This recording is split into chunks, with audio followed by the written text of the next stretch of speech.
Right, yeah, oh God, yeah, it's gone. It's gone. We went live on the internet right then. One day we will go live without looking like we have no idea what's happened. Yeah.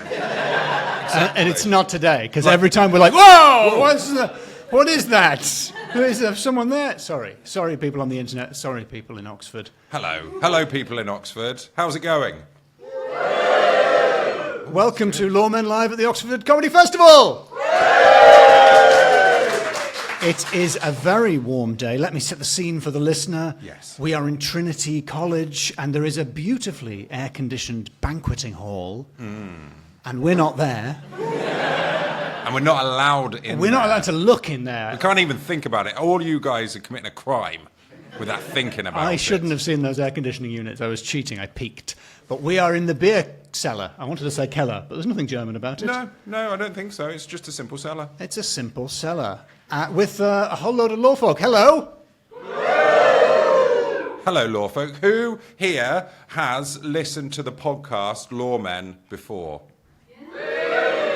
Who has never listened before? Well, that's way too many people. That's 50-50.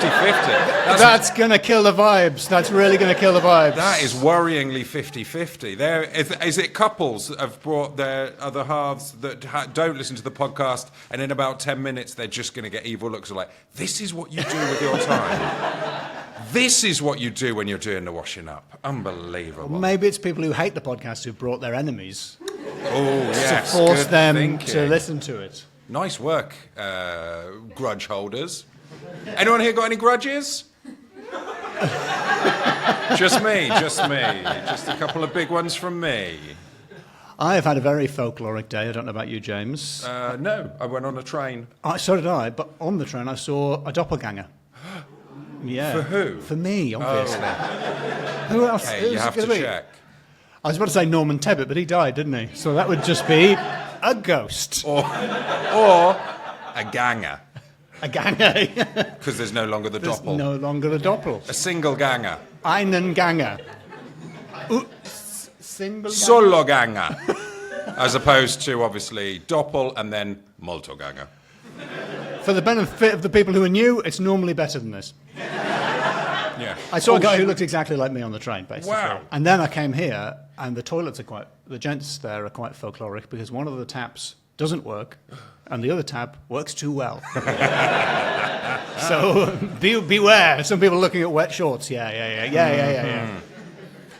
Should we introduce our podcast selves? Let's do that. Yes. Okay. Well, welcome to Loremen. It's a podcast about local legends and obscure curiosities from days of yore. I'm James Shakeshaft. I'm Alistair Beckett-King. Feels like that was a woo just for me there, James. Yeah. Let's check back on the tape, but it did feel like that was for me. That was definitely solo woo. That was just a ghost. Oh, it's like, yeah, hello. I was sleeping. We'll take that single woo and edit that in, so it sounds like only one person likes you, James. Yeah. It's not true. It's not true. No. Right. Gangs. Of Oxford. Let's just oh no, it's Gangs the street of tough. Oxford. Have we got any street toughs in? None that are visible from where I'm sitting. I think one hand has been raised rather politely for. Yes, I'm a street tough. Yes. Are you looking for a ramble? Well, we've got some stories for you today. Well, these are themed, and it's not simply geographically themed. These are themed, but do you want to introduce it? We're doing things a little bit differently because I was thinking about the Lost Loremen episode, which I think we've referenced before, where we tried to do a story about the myth of the Angel of Mons, or the Archers of Mons, yes, which started out as a story written by Arthur Machen, and then turned into a thing that people really believed happened during the First World War. And we tried to do an episode about that, but it turned out to be quite sad because it was about the war. And I thought, maybe this is the moment. And then as the day approached, I thought, it's still just as sad. Yeah. But that war didn't get any funnier. It didn't get any... Comedy equals tragedy plus time, but we still have not had enough time for the tragedy of the First World War to have got really big belly laughs funny. Yeah. So... Although... okay. The Boer War, on the other hand, hilarious war. But that idea, that those stories which start out in print are not quite true and somehow turn into genuine folklore, was the starting point for today's story. So, I have just thought of a funny war, just to interrupt your flow. It would be 1066. Because of all the Normans. It was Molto Norman. Molto Norman. Not enough time. No, 1,000 years is not enough time. Still not enough time. Still not enough time. Apologies to the Normans which is one of the more infamous of Oxford street gangs. Sorry, I really ruined your flow for that. No, that's all right. It was good. It was worth it. Who remembers fun facts? I'm sorry, I was really expecting more for that. I don't. Are you pronouncing it? Are you pronouncing what I think you're pronouncing? Are you pronouncing an X? Yes. Fun facts. Fun facts. Facts. Sorry, is it really just me and three dweebs? Who remembers Filofax? In the 80s? Ah, of course, yuppie old Oxford. Yeah. So, in the 80s and maybe in the 90s, the coolest thing a yuppie could have was a Filofax, which was like a small ring binder before we had phones. Yeah, imagine a mobile phone, but it's a little booklet. Yes. And it can't go on the internet. Well, a Fun Facts was a version of that for kids. And I had one, and I had the Spies one. Really? Yeah, so I'm sorry. Seriously, Jealous. You can get these on eBay. They're not that expensive. They're great. And if you had, as I really thought most of you would have had... We have misjudged our audience. I forgot they were all street toughs. What was I thinking? Have you ever had a chain with a brick tied to it? That's what I should have said. Yeah. No, they had the tough facts, which was a brick. Well, like facts of life on the street. That is the certificate that you get from the School of Hard Knocks. Is it? Yeah, it comes in a tough facts. Well, if you had the fun... I didn't expect the intro to take this long. If you had the Fun Facts Horror book, which I read through earlier today and is seriously just grotesque and full of genuine murders cases and really appalling stuff. If you had the Fun Facts Horror, you might be familiar with the tale of Edward Mordrake, sometimes called Edward Mordrake, wrongly. Yes. However, Edward Mordrake is also supposedly a pseudonym, so either way, doesn't matter too much. The name also might ring a bell if you're a fan of the musician Tom Waits, or the other musician's Neutral Milk Hotel. No? Anybody? I can't say that name without thinking there's a cartoonist, Tommy Siegel, who created a D&D alignment chart with true neutral Milk Hotel in the middle and lawful evil Milk Hotel and chaotic. That's just somebody else's joke that I saw on the internet, but I'm glad you all laughed. My joke's about it are less good. All I've got is Howard Zinn's quote, "We can't afford to be neutral on a moving milk hotel." And it does, the more I read it, it sounds like a what three words? I looked it up. It's on Prince Charles Island in the Northwest Passage. That's where Neutral Milk Hotel is. It's on Prince Charles's Northwest Passage. It is. They said quite it inaccessible. Yeah. That was quite a good, the terror joke there, I think. Yeah, I think so. I think so. Anyway. Do it again because I talked over it. Do it again. No, you said it. You said it couldn't be found. It's the same joke. Oh, You said the same joke, and Well, let's nobody do laughed at both either of them. Let's do both of them, and then we'll pick. Okay, my punchline. It can't be found. I'll just leave it at that. Yeah, all right. I looked up other bands. What 3 words, by the way? Electric Light Orchestra is in South Korea. And I couldn't find ones that worked after that. Alien Ants Farm is in, not Ants Farm is in Northern California. And rather weakly, in Newcastle under Lyme, you might find Pine Inch Nails. Best I can do yet is Pine Inch Nails. But if you recognise the Tom Waits song Poor Edward or the Neutral Milk Hotel, Two-headed boy. Oh. Now, usually, when I sing on this podcast, it's a bad impression of what the song sounds like. In the case of Neutral Milk Hotel, that was slightly better than the actual track. I'm just checking we're not getting struck on YouTube. They were like, you can't actually play the song, but it did sound like that. Fun facts. The Fun Facts reports the story of... Fun Facts reports the true story of rich Englishman Edward Mordrake, who was blighted with a second face which grew from the back of his own skull. I'm just demonstrating. So people on the internet can see where a skull would be there on James. Yeah. Now, Edward's story can be traced back to the medical textbook Anomalies and Curiosities of Medicine from 1896 by Doctors Gould and Pyle. But some people, including the American folklorist Paul G. Brewster, tried to find the actual source for it, which was the Boston Post, Sunday, 8th of December, 1885, with this headline, James, which I thought we might try and read in a Boston accent, which is a notoriously hard accent to do if you're British. The wonders of modern science. Some half-human monster once thought to be the devil's brood. Oh, yeah, that's good. Yeah, wicked smart, wicked smart. Such How do you like them apples?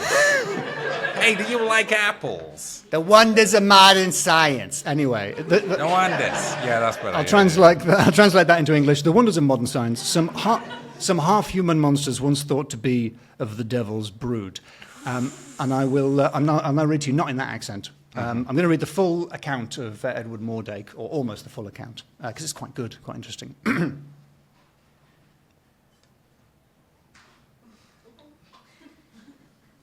One of the weirdest, as well as most melancholy stories of human deformity is that of Edward Mordrake, said to have been heir to one of the noblest peerages in England. He never claimed the title, however, and committed suicide in his 23rd year. He lived in complete seclusion, refusing the visits even of the members of his own family. He was a young man of fine attainments, a profound scholar, and a musician of rare ability. His figure was remarkable for its grace, and his face, that is to say, his natural face, sort of saying up, oh, has this guy got another face? Was that of an Antinous. Finally, we're in Oxford, I can check. Did I pronounce that correctly? Antinous? Antinous? Yeah. Have you all been bussed in from somewhere else? But upon the back of his head was another face, that of a beautiful girl, lovely as a dream, hideous as a devil. The female face was a mere mask, occupying only a small portion of the posterior part of the skull. There we go, yeah. Yet exhibiting every sign of intelligence of a malignant sort, however. It would be seen to smile. It would be seen to smile and sneer, while Mordrake was weeping. The eyes would follow the movements of the spectator, and the lips would gibber without ceasing. No voice was audible, but Mordrake avers that he was kept from his rest at night by the hateful whispers of his devil twin. Yeah, it's creepy So stuff. when he laughs, when he cries, it laughs. Yeah, it's having a whale of a time. It loves it. But imagine being sat behind him at the cinema. For the face, it was just comedy equals tragedy. There was no plus time. No, and yeah, just going to see like something sad, like that one with the dog. You, me, and Dupree? No. Marley and Me. Marley and Me and Dupree. Does Dupree die at the end of that? I think they put him down. Very sad. Is it Owen Wilson? Yeah, I think they kill Owen Wilson at the end of that film. Yeah. Spoilers. Because he bit someone. Now, that was written by Charles Lowtin Hildreth, and it might have behooved or even beclawed. That will make sense. That will make sense in a moment. Yeah. It might have behooved Gould and Pyle to look at some of the other cases mentioned in that article of the wonders of modern science. Yeah. They include the melon child of Radnor, who was a melon, as far as I can tell, and not a child. A melon with a very small mouth and no other features. The fish woman of Lincoln, the four-eyed man of Crickledale. They were on top of his other eyes, vertically. Oh, that's confusing. And James, perhaps you could describe the illustration that accompanies the next one. Oh. The Norfolk spider. Now, this looks like this would be a melon boy. It's a very, very round spider. It's a very round spider with 6 legs, so that's inaccurate. And a really grumpy face. Ever so sad. Also, crucially, a human's face. Oh, yeah, sorry, a human's face. Yeah. Including a moustache, I think. Yeah, but it's got cheekbones. Very, very nice cheekbones, yeah. That was the Norfolk spider, which was, according to the article, in all respects a spider, except for its human head.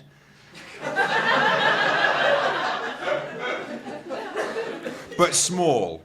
Well, I'm not sure. It's smaller than the spider. The head is smaller than the rest of the spider, but I think the spider is large. Oh, the spider's body is as big as a person. I think so, which is why it's... I would mention the size, because it says it had been known to seize upon and devour the better part of a dog.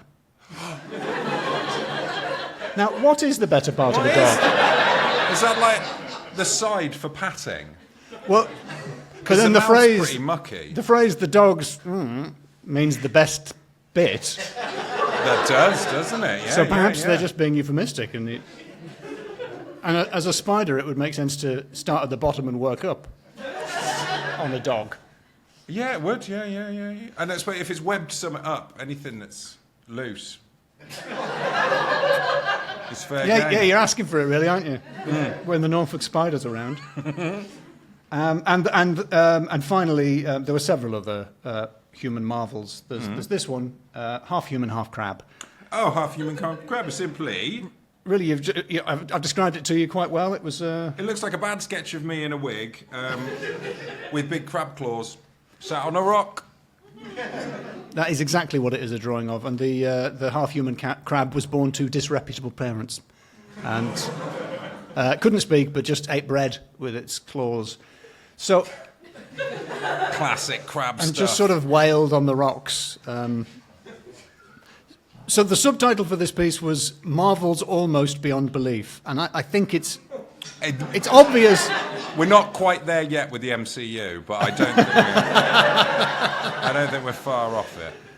Essentially, none of this is true. He's a poet, Charles. If they had looked up who he was, they would know that. I'm just checking that I get the name right. If the authors of that serious medical textbook had looked up who Charles Lowtin Hildreth, might just say something again because that was a weird noise, a little ghost.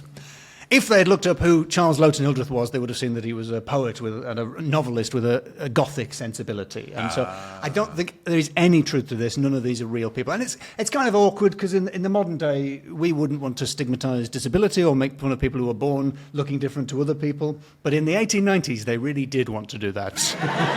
They absolutely went to town doing that. And this is a fine example of that. But they didn't have cinema, so they got to do something. You know, like...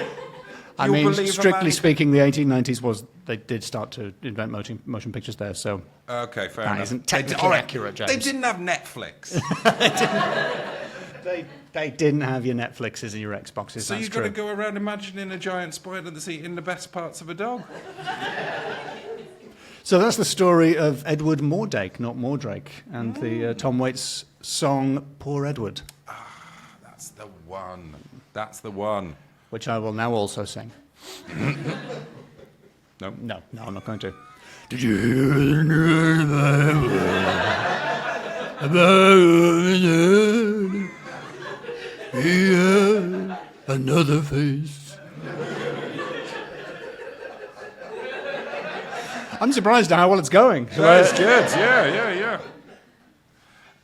We've been demonetized. Yeah. Wait, were we making money out of this up until now? No. Okay. No.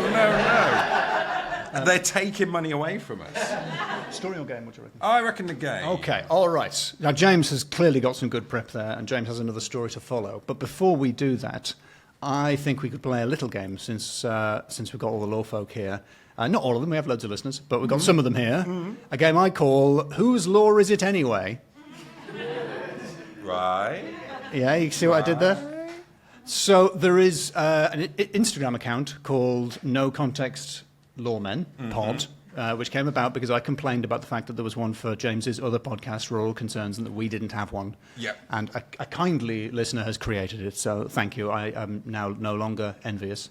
Thank you, No Context Law folk. And Lawmen. No Context Lawmen. Yeah. I thought it'd be fun to go through some of the no context lines and Right. try to guess which one of us said it, and if Okay. anyone can remember what episode it was or what the context was. The context for the no context. Let's recontextualize. On this no context. Have I explained the premise clearly enough? Yeah, I'm I going to think try so. to recontextualize the no context lawman as well as Yeah. guess who said that. Yes. And the first one is, I'm sorry I ruined that with pedantry. Let the record show James is pointing at me. Yes. Yeah, obviously that was me in Series 4, Episode 18, The Exmouth Summoning. Does anybody remember what that was about? Yeah, I do. The Exmouth summoning was a guy who had he had a dream that he had to go down and catch a ferry, and he basically Some of these episodes are so good. The stories that just such great stories. he ended up in the witness of a court case for a carpenter. Oh yes, that's right. That he'd seen. He was the alibi. He was for a this witness, carpenter. but he was his alibi, even though he saw it in a dream. No, he saw it in real life, but then he was summoned, like he was walking past and the voice go on the ferry. Oh, yes. So he was like, well, that's a good idea. I'll get on the ferry. Yes, he knew he had to go there because he was Yeah. a witness. Great story, actually. I was wrong to be sarcastic. All right, another tricky one here. You've got to speculose to accumulose. Come on, it's got to be. Obviously, a Shake Shaft original joint. That's from Series 4, Episode 4, The Legend of Ticonderoga, which was about the legend of Ticonderoga. Yeah, which was about biscuits. European biscuits, Was right? it? I can't remember why I said that, but I stand by it, to be honest. You do have to speculose to accumulose. An apocryphal kangaroo situation. Ooh. Who said it?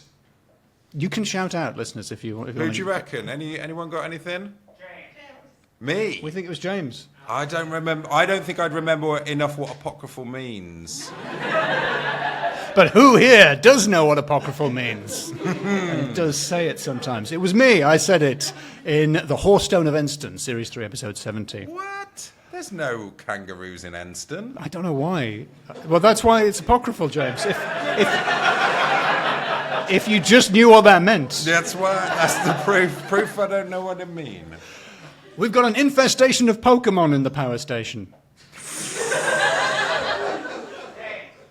So I think it was, but I think you said that. Well, no, if I had said it, I would have said Oh, wait, it does say Pokemon. I was going to say I would have said Pokemon, but it does. I misread it. It says Pokemon in the power station. Pokemon. But it was James in Series 3, Episode 73, The Green Lady with Poppy Hillstead. Oh, it's because, I was trying to be cool with the younger people because she's yeah. younger. Yeah, she's a bit younger, trying to impress her. Scared topless.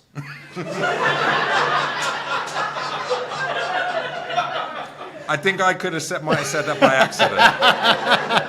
James now denying it, but yeah, you said that in Series 3, Episode 85, The Blue Girl of Nettleston Priory. Mm-hmm. Quite a recent one, this. To the Sausage Mobile. I mean, who here hasn't? Could have been anyone in this room. Let he who was without sausage mobile cast the first sausage. I think you said to the sausage mobile. I did. Very recently, Series 6, Episode 22, The Ghosts of 50 Berkeley Square. Can't remember why, though. Neither can I. Oh, yes. It's Hippersley Cox. It's just lost us another 10 pence. Anthony Hippersley Cox. Yes. He wrote Haunted Britain and also... The book about sausages. The Big Book of Sausages. So why did we say to the sausage appeal, though? Because he was a ghost hunter come sausage. I see. I'm sorry, could you say that again for the tape? He was a ghost hunter come sausage. Right. I'm just... Is it slander to say someone's a sausage? I think it helps if you say silly to make it. Let the cows decide. Oh, come on. Any guesses? That was the chat. James, we're not keeping score here. James is absolutely right. I said it's a classic let the cows decide situation as just a throwaway comment without realising that straw was about to be spun into gold by the people watching at home. So let the cows decide is the chat from Series 3, Episode 102, The Wells of Woolston, live. The Wells of St. Woolston. Some really challenging ones here. So Moses, they Moses, so Moses, they Mosesed him Moses. Ooh. That's like, that's, the buffalo sentence we've definitely talked about. Buffalo. Yeah. It's the longest sentence you can say by using the same word, which technically does make sense. We've done that with the word Moses. But it takes a long time to explain Moses, so Moses, they Mosesed him Moses. I don't think I could say that. But it's interesting because James just did successfully say it, whereas no, I don't think I failed to read it correctly 3 times. I don't think I could say that. Well, you did. I did. Series 3, Episode 104, The Legend of Maud's Elm. Oh, good. I'm glad it was an episode. It wasn't in one of my... I part-time as a vicar. And that's from one of my sermons. No penguins. No penguins, no penguins, no penguins, no penguins, no penguins. Penguins! No penguins, no penguins, no penguins, no penguins, no penguins.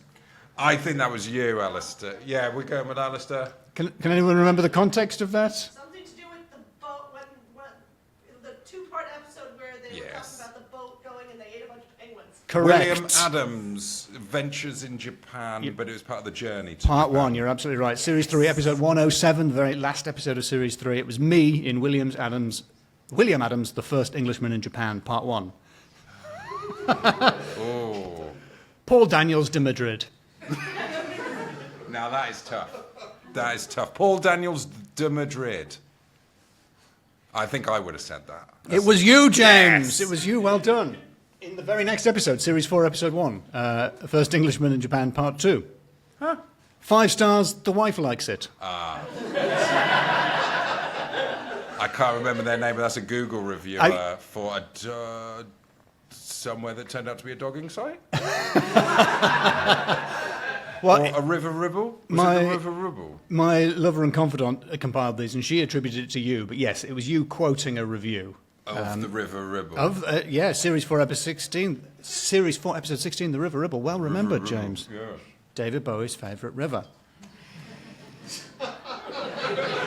It wasn't funny when we said it 6 series ago. It's still not funny now. Don't break my legs about it. Any ideas? I haven't got an idea on that one. What if I said it? Alistair, What if I said it in this voice? Don't break my legs about it. It's like Alistair doing an impression of me. It was you, James. It was me. Yes, this series, The Exorcist and the Idol. Oh, 6, Series 6, Episode 6. Yes, I remember that. Shatner keeps stealing wigs. Who said it? And why? I think that was your slander. I think you mean fact I read on the internet. That is definitely Yes, true. that was it. Yeah. And I can't... Well, we were obviously talking about William Shatner, but I don't remember why. Because it was the beckoning spectre of Llanochlen. Say it again? Llanochlen. Just edit that over me saying it. Series 6, Episode 14, it was me talking about William Shatner. And finally, please can I be left alone with the dodo corpse? Who said it? What? A lot of fingers being pointed at James. Straight away, a lot of them. The You're whole like, room turning on James. Alistair would never say something like that. What? Well, Do you think it was you who said it? I think. Is this another Google review? All right, how about maybe it would help if I said it in a different voice. Please can I be left alone with the Dodo corpse? Yes. Who could have said it? It's your frenemy and mine, Chris Cantrell. It was Chris Cantrell in the much corrected episode, Series 4, Episode 9, The Ghosts of Fanshawe. Is that what you decided? I think that was in the next episode we found out. The Ghosts of Featherstone/Fanshawe Hall. Yes. And that was Whose Law Is It Anyway? Oh, Loads that's of them. wonderful. 1,000,000 points to everyone. Well, I've got another story, which is a bit of legend, which seemingly comes from a fiction, but it has become legend. It can become legend, like the film. Like the film It Can Become Legend. It can become legend. Yes, it's... Do you know Windsor at all? Do you know Windsor at all? The place, there's a big castle. Big castle. Big castle there. Guy with the gold hat lives there. Oh, yeah? Yeah. His mum lived there before. It's Windsor, where Windsor Castle is, yes. And there is a park which is called Windsor Great Park. And there is a tale of Herne the Hunter. Ooh. Have you heard of Herne the Hunter? Some have, some haven't. Herne the Hunter. Nothing for Antinous before, for everything. We've all heard of Herne the Hunter. Herne the Hunter. Herne the Hunter. Heard of Herne the Hunter.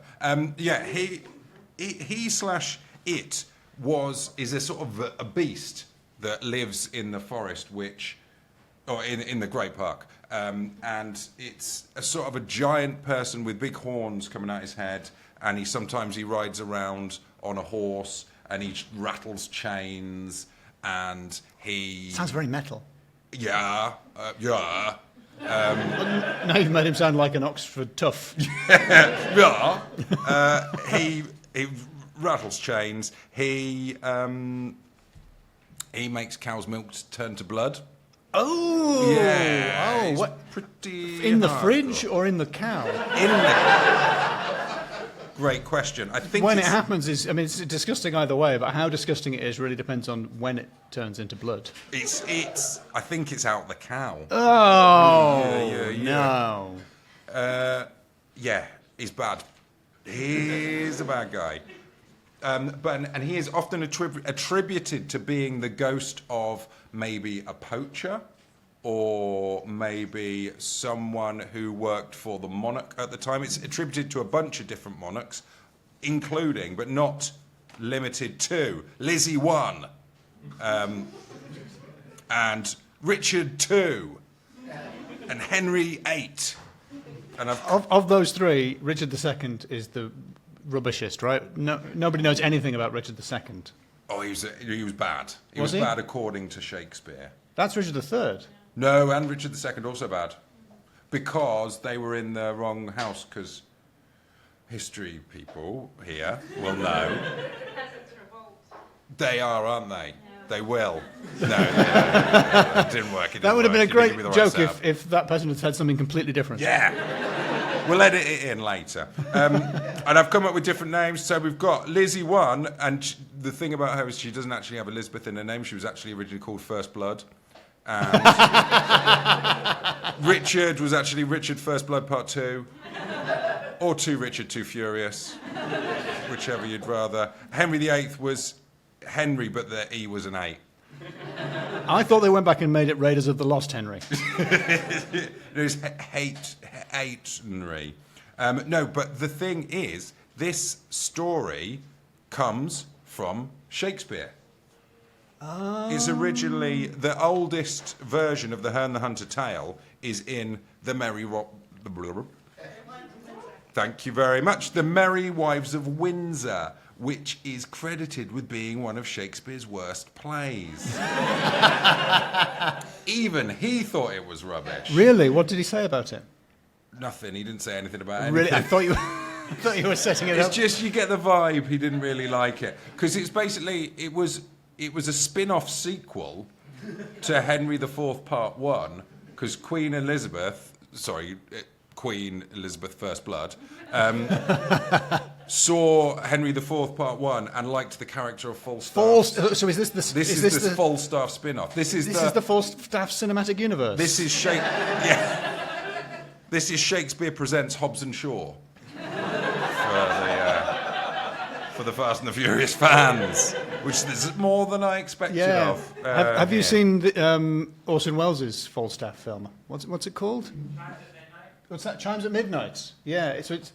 What he did was he took the body of work and was like, in an Orson Welles kind of way, was like, what if the guy who sounds exactly like me was the main character in this? And basically no one else is in the film. It's very good, but it's all about Falstaff. And occasionally a king pops in now and again. Well, I think John Gielgud, plays the king. No. Well, I think Merry Wives of Windsor was actually, they did that, basically. Yeah, so I think it's based on that and Henry IV, is it? Part 1, I Part think 2, and Henry V. Is a mixture of them. Henry V, the Quickening. And basically, the story of Merry Wives of Windsor is, in the end, hilariously, all the noblemen are tricked into marrying their page boys. Hilarious. Falstaff gets a bunch of tricks played on him. He is tricked into hiding in some smelly laundry and getting dumped in a river. To be fair, that's really good. Dressing. It's very funny. He gets tricked into dressing as an obese aunt. Who the other people pretend to confuse with a witch and beat up. No, it's me, your friend Falstaff. And in the end, the big finish is they trick him into dressing as Herne the Hunter in Windsor Forest, and then they dress as fairies and pinch him. 90% of this is cancelable now. These are unacceptable workplace behaviours these days. Well, the thing that they did that is probably less cancelable now, but would have been cancelable at the time, probably, I don't know, is the horns on his head, which at the time would have been hilarious because it would have symbolised him as being a cuckold. Cuckold, yes, a phrase that means nothing to us nowadays. But in those days, everyone would have understood that. Exactly. And so they describe Herne the Hunter in Shakespeare. So we've got a Shakespearean description of a cryptid, because it's since gone on to become a cryptid. We'll get into that. So now, Brian Blessed. So, can I just put my cup down to start rubbing my hands together? Played Falstaff. So, I'm going to do this bit of Shakespeare in the style of Brian Blessed. If there's anyone here who's frightened by loud people, you're in for a terror ring.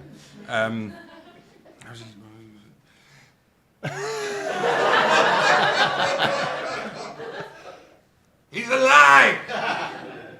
There is an old tale goes that Herne the Hunter, sometime a keeper here in Windsor Forest, doth all the winter time at still midnight walk round about an oak with great ragged horns, and there he blasts the trees and takes the cattle and makes milk kine yield blood and shakes a chain in a most hideous and dreadful manner.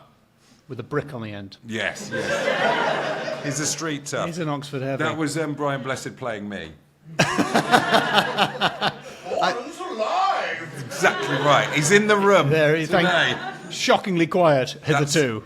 That was actual Brian Blessed. It's demonetised. It's demonetised. It sounded too much like Brian Blessed. Yep. I think. By the way, that was really good. So a round of applause that we will edit in.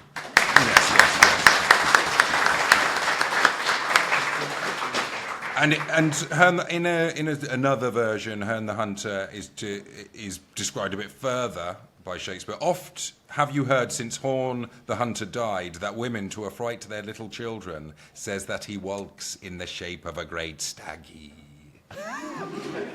Herne the Hunter. There he's called Herne the Hunter, and that is what people think is related to the real person that it could be, because there was a real guy called Richard Horne, which makes me think that is not a real guy. What could be funny about that name, James? Who was a poacher who was caught by Henry VIII. He was a yeoman who was caught poaching by Henry VIII. A yeoman, for those who don't know, is between a peasant and a gentry, not a hype man. Or a yes man who thinks he's cool. Yeoman. There's other tales that have. Would he have a sundial? Would he be wearing a sundial around his neck? Yes, he would. He would. Simply a sundial. So there's other tales that have come up to since this Shakespeare version. Because it kind of sounds like he was already a myth. But this is just the first record. Nobody mentioned him until Shakespeare. It's not mentioned at all. But nobody mentioned bubbles until Shakespeare. Well, maybe Shakespeare invented bubbles. Do you mean Michael Jackson's monkey? Is he in Hamlet? There's no mention of him before Shakespeare, no. Since then, though, other tales have come up that it's someone who fears he's going to lose his job and he's hanged from a very particular oak in chains, and this causes the trees to wither and can bewitch the cattle. There's an 19th century variant, which he was like a compatriot to one of the monarchs, and a stag was coming at that monarch, and he threw himself in the way like a bodyguard. In slow-mo. He slow-moed himself. Yeah. In front of he took a stag for the king. Yeah, he went, yo. Got gored, and the king was like, oh no, and then the devil comes up and says, I can make him live. But at a price. It's a shame he wasn't wearing a stag-proof vest. That's nice. Come on! That's nice. He got hit by a stag! Yeah. In a bodyguard situation. What do you want from me? That was actually really good. I think they sensed that I was nervous about it, and they pounced. They did. And the payment is that he has to have horns on his head, and it so blights his life that he just has a really sad time and dies and becomes a ghost. This is very goth. And then, even to this day, being the late 20th century, which is 25 years ago now. I'm not sure about that. Herne is seen. Someone check. Herne is seen before national disasters, and it says here, or deaths of monarchs. But I'm no royalist expert, but I don't think any monarchs died in the latter half of the 20th century. In Not Britain. on my watch. And then you had that holiday a few years ago, didn't you? Yeah. Turn my watch off. She died. Yeah. Turn my phone off 2 seconds. Yeah. And he's also could be the leader of the Wild Hunt or a Celtic antlered god called Cnanoos. Which sounds like a fun euphemism. Cnanoos, Lord of the Wild Things, which is like a statue, a carving of a head they found in some Roman bit of Paris. Wow. Yeah, and so that's the tale of how a Shakespeare invented a cryptid. A Shakespeare, yeah. So if a Shakespeare can do it, any of you can. Maybe you'll invent a cryptid in your life. Try it yourselves. Just get some animals and sort of squidge them together in your imagination. I went a bit Neil Buchanan there, didn't I? You did. Yeah. Why not invent a cryptid? That was Neil Buchanan. Yeah. And then we want to cut to the overhead shot where it's, he's done it! He's arranged all of the audience in the shape of a cryptid. He's arranged some bits of dead animal together. Oh no, call the police. This is inappropriate. This isn't a kid's I'm in an heart attack. Yeah. So yeah, those are the tales. So we need to score these. We do. Very We need fine to tale score of these. Herne the Hunter. We don't normally or both tell the story. So I think these guys, these folks need to score us. Yes, our tales of lies that became myths, I suppose. Yeah. Or stories. Does anyone have... we're going to come to you for a category, for a category. Okay, so have a little think about our categories. I'm just going to have a look, see if anyone's got one on the internet, or if we just got taken off for all those accurate impressions. So then, first up, should we do... We might score quite low on Supernatural, bearing in mind that the stories were made up. But think about the size of the spider. And Little Melon Boy. Are you going to...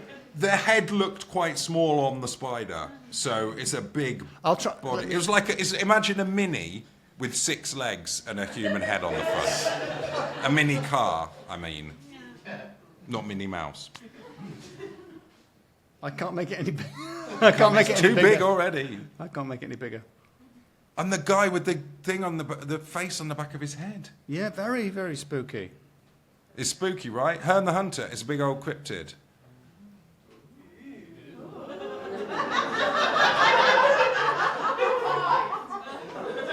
Five for that. 5 for the big ball. There is the Norfolk spider, which looks like an avocado with a human head. Looks like someone trapped in a barrel.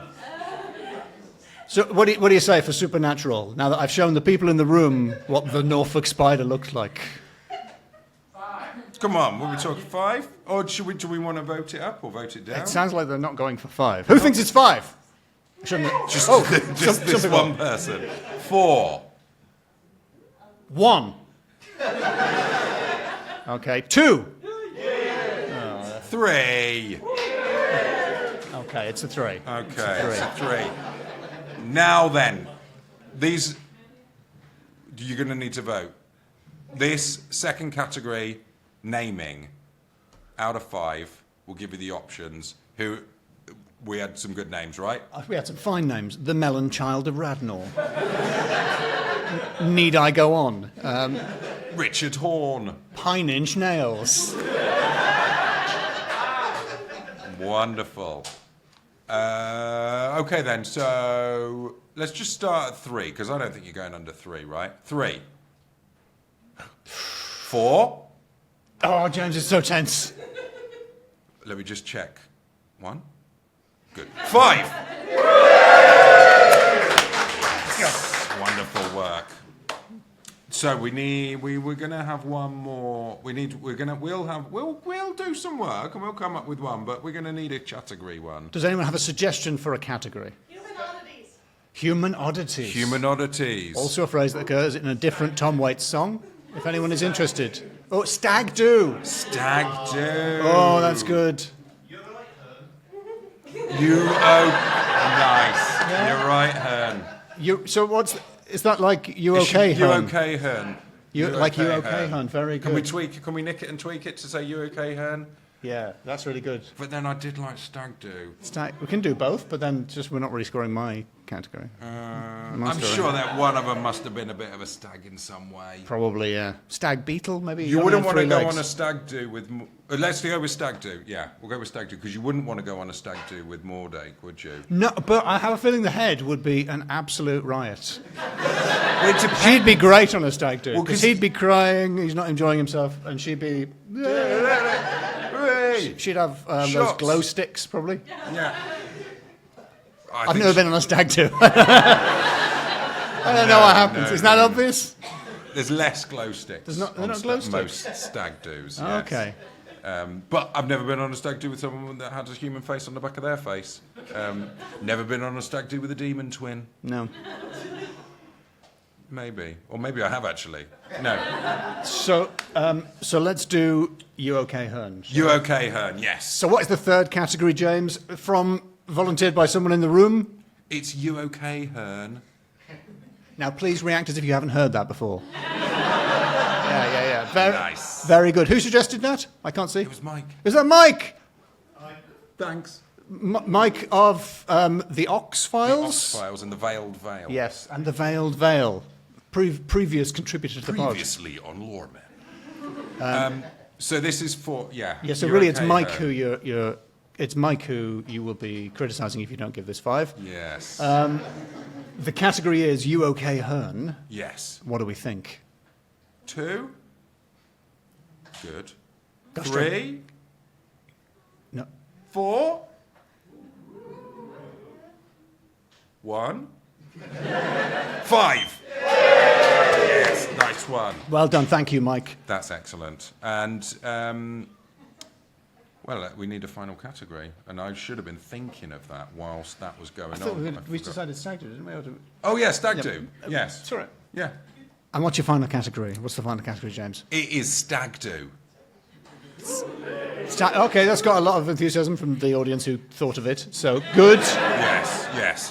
There's a slight bias here. Yes. Defend that category for me a second, James, because my story didn't really have any stag do's in it. No. So it feels like we're sort of saying your story was better. Yes. Right.